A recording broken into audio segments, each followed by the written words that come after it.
جی اس طرح ہے کہ سوات میں تباکن بارشوں کا سلسلہ جو ہے وہ تو تھم گیا ہے اور اس وقت سوات میں موسم انتہائی خوشگوار ہو گیا ہے، دھوپ بھی نکلی ہوئی ہے اور ٹھنڈی ٹھنڈی ہوائیں بھی چل رہی ہے۔ 4 روز تک جاری جی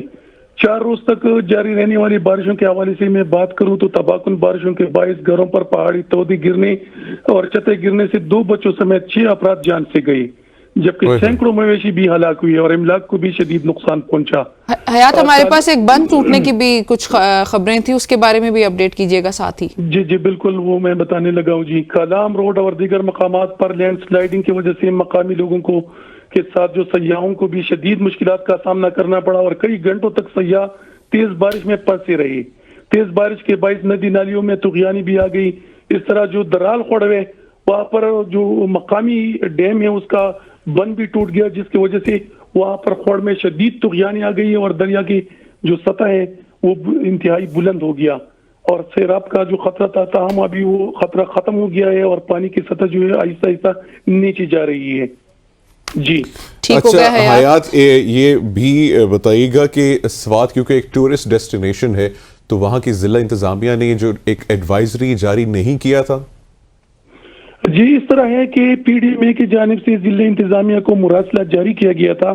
اور بتایا گیا تھا کہ شدید طوفانی بارشیں جو ہے وہ متوقع ہے اور اس کے لیے خاطر خواہ انتظامات کی جائے، لیکن بدقسمتی سے جس طرح کے انتظامات ہونے چاہیے تھے وہ نہیں ہوئے اور یہاں پر جو امدادی کامیں تھی وہ میرے خیال سے نہ ہونے کے برابر تھی اور بحرین سے لے کر کالام تک وہ سارا مسئلہ تھا۔ تو یہ 33 کلومیٹر کا فاصلہ ہے۔ ضلع انتظامیہ کو چاہیے تھا کہ یہاں پر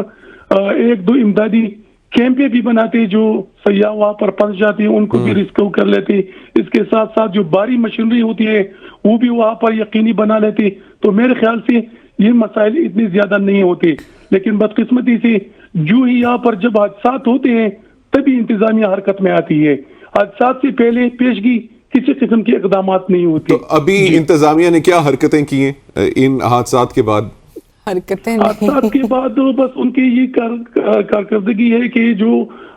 پہاڑی تودے گرے تھے، جو لینڈ سلائیڈنگ ہوئی تھی وہ سڑکوں سے وہ ہٹا دیا گیا ہے، تاہم سڑکیں جو ہے اب بھی ویران ہیں اور جو ندیوں کا پانی ہے وہ کالام روڈ پر بدستور بہہ رہا ہے۔ کالام روڈ اگرچہ کھلا ہے لیکن اس کے باوجود میرے خیال سے ناقابل استعمال ہے اور چھوٹی گاڑیاں جو ہے اب بھی اس پہ نہیں جا سکتی۔